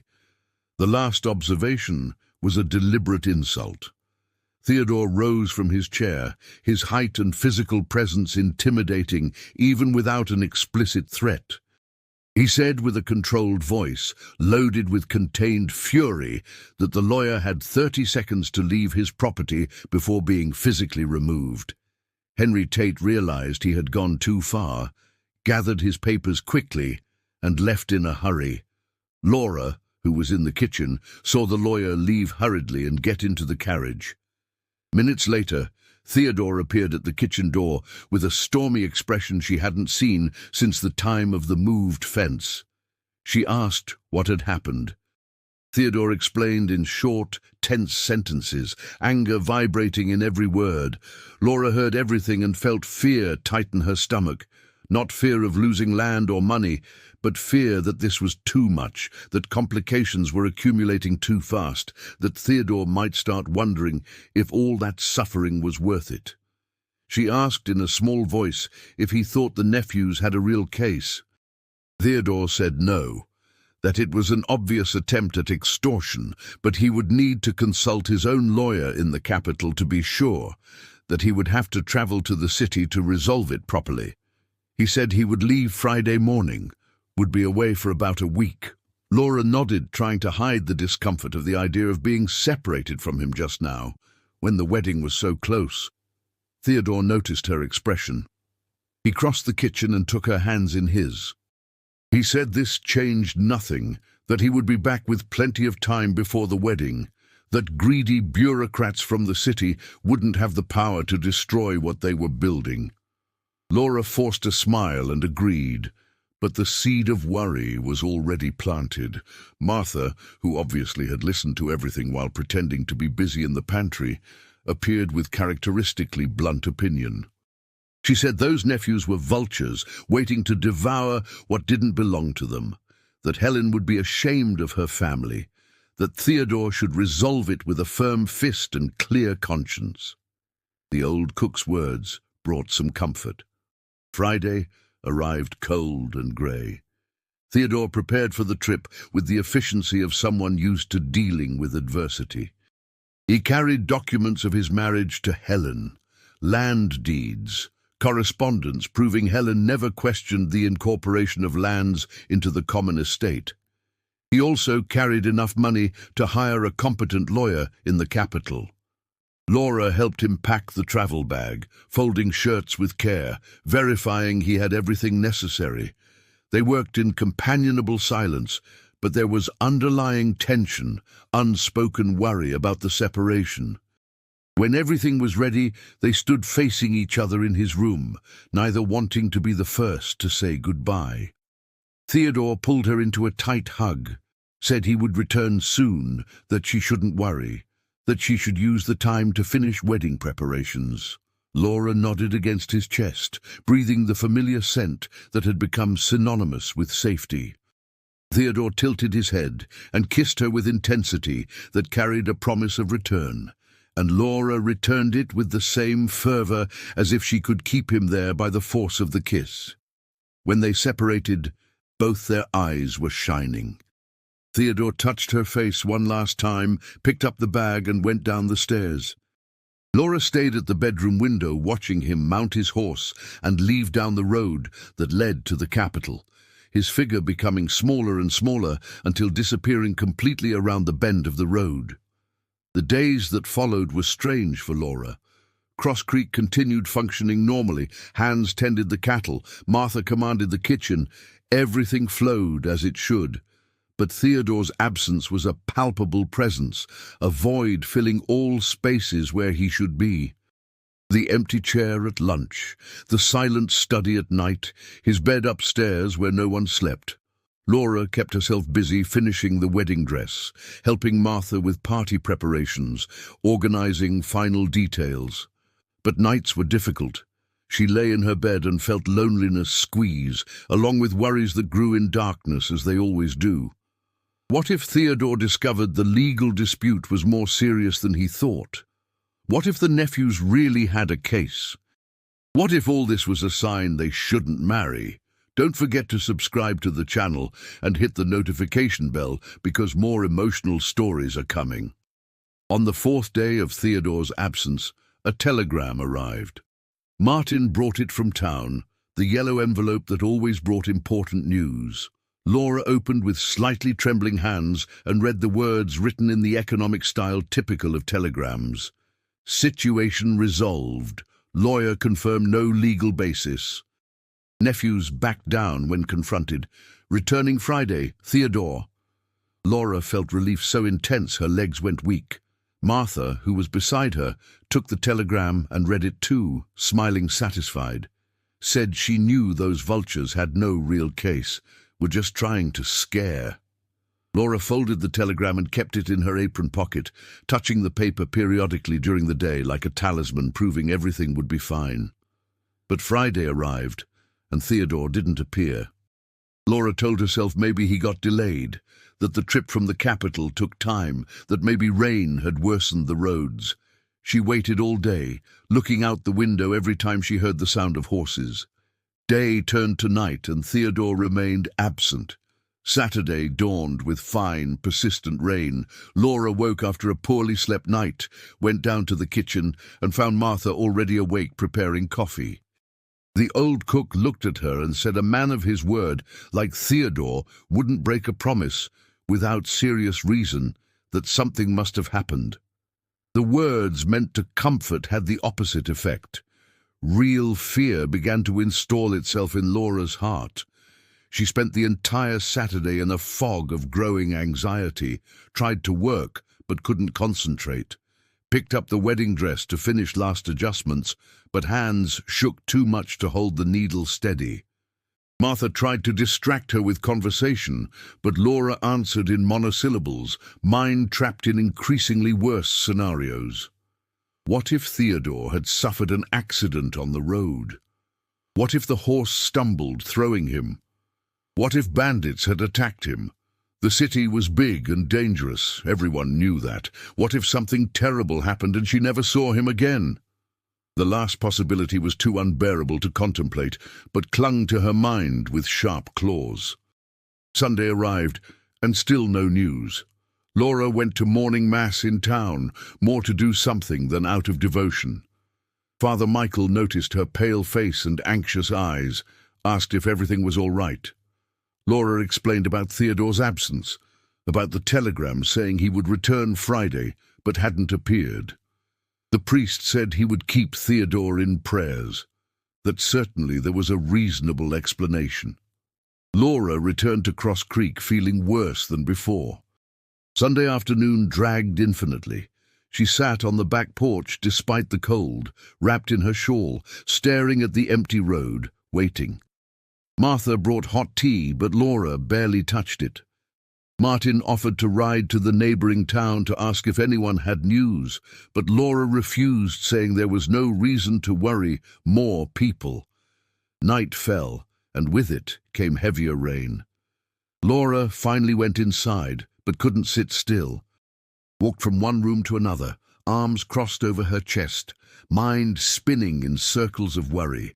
Martha tried to convince her to eat something, but Laura said she couldn't swallow. It was almost 9 at night when they heard the sound of a horse. Laura ran to the door, heart leaping into her throat, hope and fear mixed in equal proportions. The door opened and Theodore entered, soaked by rain, covered in road mud, clearly exhausted. But he was whole. He was alive. He was there. Laura felt her legs go weak with relief. Theodore saw her standing there, face pale, eyes wide, and immediately understood how much she had suffered waiting. He began to apologize, explaining there were complications in the city, that he needed to stay longer than expected to resolve everything completely, that he tried to send another telegram but lines were down from the storm that hit the capital. He said he left as soon as he could, but heavy rain delayed the trip, that roads were terrible, that he had to stop at a ranch on the way to wait out the storm, that he left again as soon as possible, but arrived too late to send a message.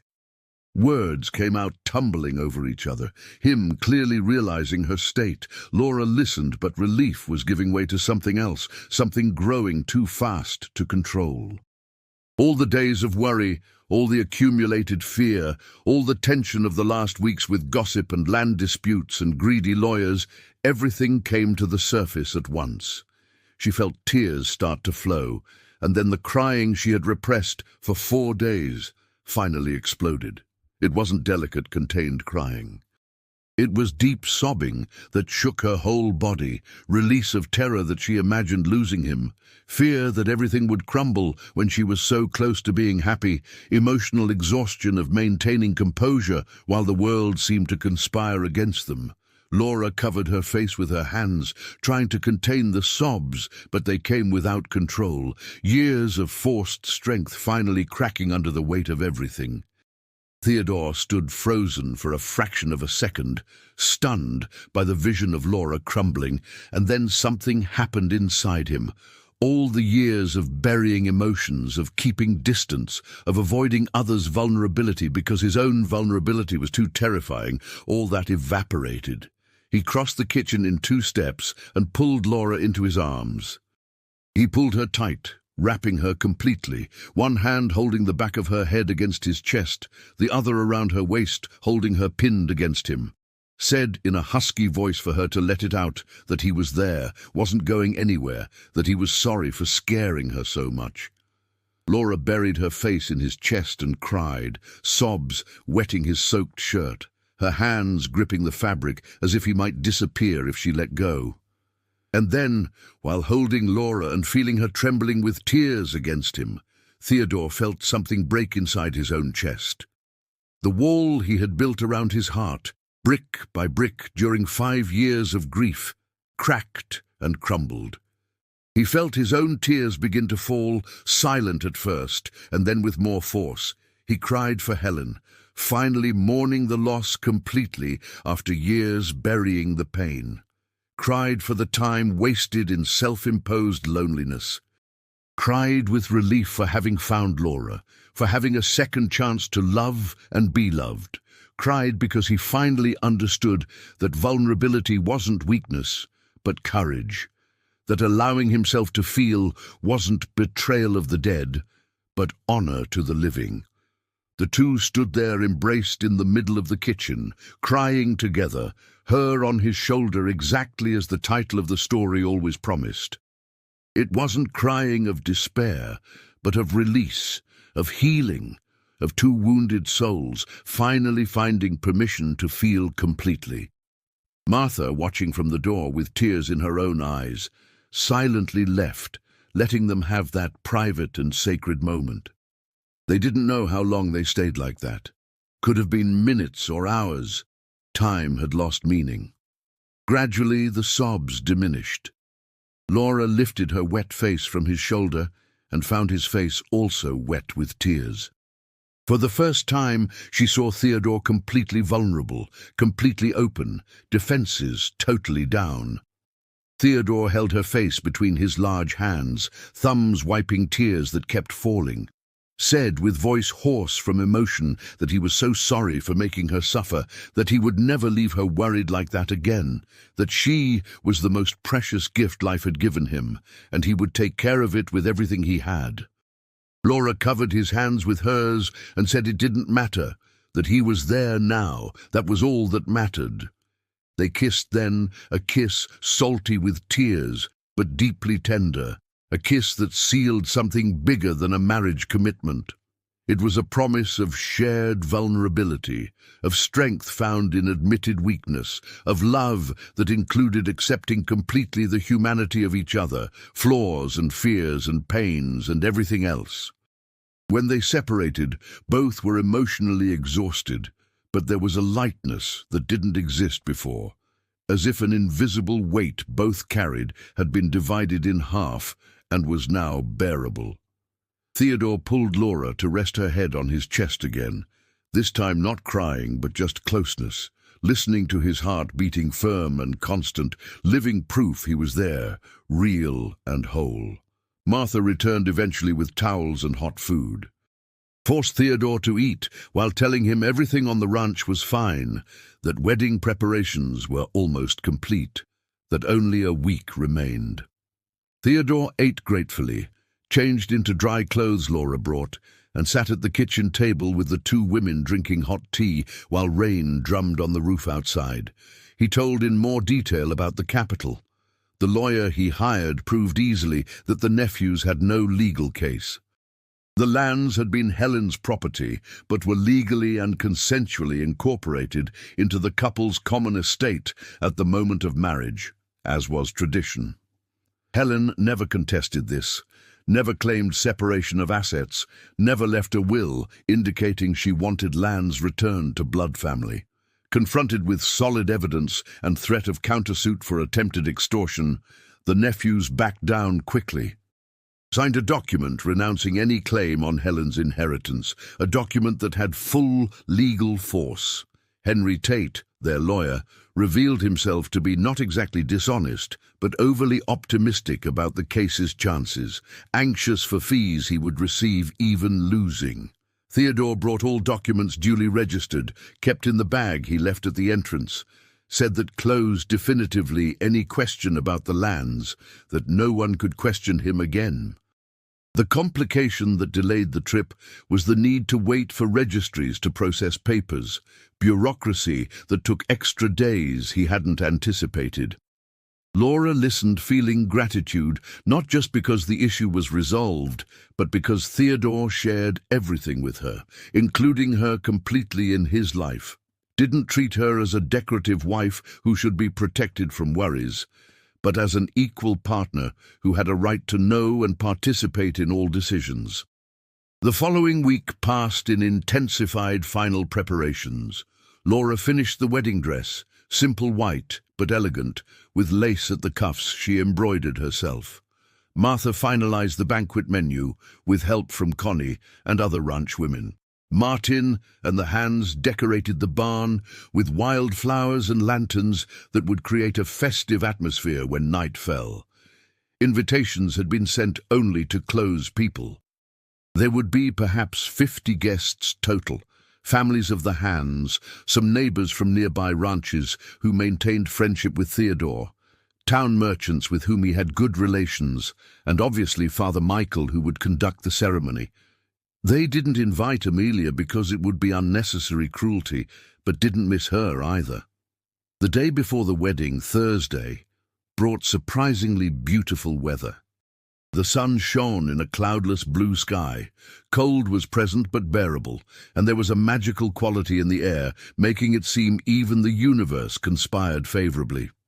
Laura and Theodore worked side by side on last preparations, exchanging looks that carried happy expectation. At night, following tradition, Theodore went to sleep at Martin's bunkhouse so as not to see the bride before the ceremony. Before leaving, he stood in the kitchen holding Laura's hands, neither wanting to let go, said next time they saw each other would be at the altar, and then they would never have to separate again. Laura smiled with shining eyes and said she couldn't wait. The morning of the wedding, Friday, July 21st, 1924, dawned with frost that transformed Cross Creek Ranch into a fairy tale setting. The rising sun illuminated every ice crystal, making everything sparkle as if covered in diamonds. Laura woke early, stomach tight with good nervousness, and found Martha already awake, preparing a special breakfast. The cook hugged Laura and said with tears in her eyes she was proud of her, that she had become like the daughter Martha never had, that Helen would be happy knowing Theodore found true love again. Laura returned the hug tightly, thanking for everything, for the help, the wisdom, for bringing her to that house months ago. Connie and 2 other women arrived to help Laura get ready, prepared warm water for a full bath, helped her wash her hair, brushed until it shone, pinned dark brown hair in an elaborate but elegant style with small white wildflowers interwoven in the curls, helped her dress in the white gown, buttoning the numerous tiny buttons on the back with patience. When Laura finally saw herself in the mirror, she almost didn't recognize her own image. She looked younger, eyes shining with happiness, skin luminous, genuine smile lighting up her whole face. Connie said she never saw a more beautiful bride, and the other women agreed enthusiastically. The ceremony was scheduled for 3 in the afternoon at the town church.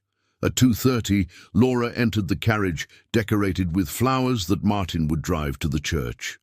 Martha went along, dressed in her best black clothes, functioning as the mother Laura no longer had. The ride to town took 20 minutes, time Laura used to calm nerves and repeat to herself this was real, this was really happening. The small church of Cedar Creek was surprisingly full when they arrived. Laura recognized many faces, families from neighboring ranches, town merchants, women from the church association. Everyone had come to celebrate, and the reception was warm. Rumors and gossip that existed seemed to have dissipated in front of the reality of the obvious love between her and Theodore. Father Michael waited at the altar in his ceremonial vestments. Beside him was Theodore, dressed in the dark suit he had made specially for the occasion, black hair slicked back, clean-shaven, revealing the strong line of his jaw. He was clearly nervous, hands clasped in front of his body. But when Laura entered the church and began walking down the aisle, his face lit up with a smile that transformed completely his severe features. Laura walked slowly, Martha on her right side as chaperone, eyes fixed on Theodore, the world reduced to the narrow aisle between pews, to candles lit on the altar, and the man waiting for her with an expression of admiration and love so intense they stole the air from her lungs. When she reached the altar, Martha placed Laura's hand in Theodore's hand with a gesture that was a silent blessing. Theodore squeezed her fingers lightly and whispered so low only she heard that she looked beautiful. Laura smiled, feeling warmth spread through her chest. Father Michael began the ceremony with a voice carrying the weight of decades, guiding people through life's most important moments. Spoke about the sacrament of matrimony, about commitment to love and honor in good times and bad, about building a life together based on faith and mutual respect. Mentioned both knew loss, both carried scars, but those experiences prepared them to value and care for the love they found. When the moment for vows arrived, Theodore turned completely to Laura, holding both her hands, and repeated the words with a firm, clear voice that reached every corner of the church. Promised to love and honor her, in sickness and in health, in wealth and poverty, every day of his life. His eyes shone with unhidden emotion, vulnerability that months ago would be impossible to imagine. Laura repeated her own vows with a voice that trembled slightly at start, but gained strength. Promised the same things, and added mentally promises traditional words didn't cover. Promise to honor Helen's memory without jealousy, to care for the ranch he loved, to be a safe harbor where he could be vulnerable without fear. Theodore slid the gold band onto her finger, a ring matching hers engraved with that day's date. Laura slid his ring onto his finger with hands trembling slightly from emotion. When Father Michael declared them husband and wife, Theodore didn't wait for explicit permission, pulled Laura into his arms and kissed her with deep tenderness before everyone, sealing promises with a gesture that spoke more than 1,000 words. The church exploded in applause and happy exclamations. When finally they separated, both were smiling with wet eyes. turned to face the congregation as a married couple, and walked back down the aisle under a rain of flower petals guests threw, leaving the church into the July afternoon sun that seemed to shine especially for them. The party at Cross Creek Ranch began at dusk and continued until well past midnight. The decorated barn was warmed by large bonfires and full of life. Martha and helpers served a banquet including roasted pig, free-range chicken, rice with almonds, rich stuffing, fresh salads, homemade breads, and varied desserts, making the table groan under weight. There was live music with 3 local musicians playing guitar, accordion, and fiddle. People danced, laughed, ate, celebrated. Theodore and Laura opened the dance under approving looks, him holding her with reverent care as they spun slowly, eyes locked on each other as if no one else existed. Martin made an emotional toast, speaking about how good it was to see the boss happy again, how Mrs. Laura brought life back to Cross Creek, how everyone on the ranch blessed them. Martha cried openly, not trying to hide tears of joy. Even some older men had to wipe eyes discreetly. Night advanced and eventually guests began to leave, each stopping to hug the newlyweds and wish happiness. When the last guest finally left near 2 in the morning, Theodore and Laura stood alone on the porch, watching stars in the crystal-clear July sky. Theodore wrapped Laura from behind with his arms, pulling her against his chest, chin resting on top of her head. Said that was the best day of his life since his wedding to Helen, and it wasn't a comparison, but an addition, 2 perfect moments in a life he was lucky to live. Laura interlaced fingers in his fingers, where arms crossed in front of her body, and said she understood perfectly that she also added that day to the best moments of her own life. They stayed like that for a long time, just feeling each other's presence, shared warmth against the night cold, deep peace of finally being where they belonged. Eventually, Theodore whispered they should go inside. It was cold. She would get sick. Laura turned in his arms and said for the first time in months they wouldn't feel cold sleeping because they would sleep together. The smile Theodore gave was a mix of tenderness and promise. Picked her up in his arms without warning, making her give a small yelp of surprise that turned into laughter. Carried her through the house to their now shared room, the 2 laughing low like conspiratorial teenagers, beginning the first night of many to come. The months following the wedding were a period of adjustment and growth. Laura assumed completely the role of mistress of Cross Creek, not just administrator, but owner of the house alongside Theodore. Made decisions about planting and harvest together with him, opined on cattle purchases, managed domestic finances. Theodore included her in everything, valued her opinions, and discovered sharing responsibilities was liberating. The herb garden Laura resurrected continued flourishing. She expanded it, adding ornamental flowers, creating a beautiful space that was part memorial to Helen and part celebration of new life. Theodore frequently found her there in late afternoons, working the earth with gentle dedication, and joined her helping, the 2 working side by side in comfortable silence. The community gradually accepted Laura completely. Church women, who initially maintained reservations, were won over by her generosity, willingness to help those in need, total absence of arrogance despite the elevated position she now occupied. Laura organized a sewing group meeting weekly, where women of different social classes worked together and became friends. Martha continued commanding the kitchen, but now with help from Laura, who learned old recipes and contributed new ideas. The relationship between the 2 evolved from cook-employee to something closer to mother-daughter, a bond filling a void in both. Martha said frequently she could die in peace now that she saw Cross Creek happy again. Theodore transformed visibly. Not that he stopped being a serious and hard-working man, but the severity that named him softened, smiled more easily, talked more, demonstrated affection publicly without embarrassment. Hands commented among themselves working at Cross Creek got better, that the boss remained demanding, but was now fair-tempered with humanity. The ranch prospered under joint administration. Theodore had deep knowledge of agriculture and livestock. Laura had sharp commercial sense and skill for numbers improving negotiations. Together formed a formidable team, increasing productivity without exploiting workers, expanding operations without compromising quality. Amelia Vance eventually married a rancher from a neighboring region, a practical union serving both interests.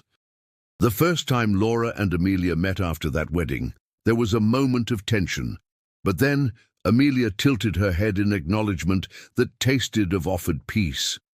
Laura returned the gesture. They didn't become friends, but hostility dissipated, replaced by reluctant but real respect. The first full winter as a married couple was especially cold, but Cross Creek had never been so warm. Laura and Theodore developed routines that worked perfectly for both. Woke early together. He went to fields while she cared for house, met for all meals, spent nights in his study working side by side, or in living room, reading near fireplace. There were also private moments in the shared bedroom, physical intimacy, complementing deep emotional connection. Theodore was an attentive lover, treating Laura with a mix of passion and tenderness, leaving her breathless. Laura discovered she had courage and sensuality never completely explored in previous marriage, and Theodore loved discovering every new layer of her. 2 years passed in a rhythm that seemed simultaneously fast and perfectly calibrated. Cross Creek continued prosperous. Martha celebrated her 65th birthday with surprising health for her age. Martin trained a young hand to eventually replace him when he retired. Life flowed with timeless quality of things exactly as they should be. In July 1926, exactly 2 years after the wedding, Theodore and Laura organized a special dinner celebrating the anniversary, invited the same close people from original ceremony, recreating festive mood, but now with 2 years of happy memories accumulated. During dinner, Father Michael made an emotional toast. Spoke about how rare it was to see true love not once but twice in the same life, about how Theodore and Laura proved the human heart has infinite capacity when a person has courage to open doors. Mentioned, Helen certainly looked from heaven with approval, happy to see her love hadn't imprisoned Theodore but freed him to love again. Theodore stood to respond to the toast, held Laura's hand, and spoke for everyone to hear. Said 2 years ago he was dead inside, despite body functioning, that Laura resurrected not just the house, but him, that every day with her was a gift he would never take for granted. Said the most important moment wasn't the wedding or some grand occasion, but that rainy night when she cried on his shoulder and he allowed himself to cry too, when both finally understood shared vulnerability was the foundation of true love. Laura had tears running down her face, but smiled radiantly. Stood and hugged Theodore in front of everyone, and guests applauded emotionally. Martha cried openly again, saying her work was complete, she could die happy. When guests left, Theodore and Laura stood again on the porch, as they had done so many times. July night was clear and cold, stars shining intensely. Theodore held Laura against his chest, arms wrapping her, and the two looked to the future extending in front of them, full of possibilities and promises. Laura said she had news to share, something waiting for the right moment. Theodore asked what it was, curiosity evident in voice. Laura turned in his arms to face him and said she was expecting their child, had been sure for 3 weeks but wanted to confirm before telling that the town doctor confirmed that morning. Theodore stood completely motionless for 3 full seconds. Then his face transformed, passing through shock, joy, admiration, love intensified to extreme. Pulled Laura into crushing hug, laughing and crying simultaneously, saying she just gave him the most precious gift in the universe. Laura returned hug with same strength, the two swaying gently on porch under stars. Life that seemed finished 5 years ago when Helen died had not only restarted but blossomed in directions Theodore never imagined possible.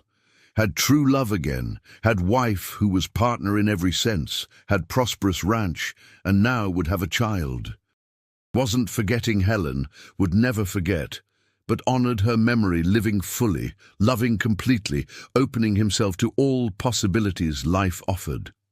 Laura rested her head on his shoulder, that shoulder that 2 years ago received her tears in moment of shared vulnerability, changing everything. Said she loved him more than words could express, was grateful for every moment, for every challenge overcome together, for every joy shared.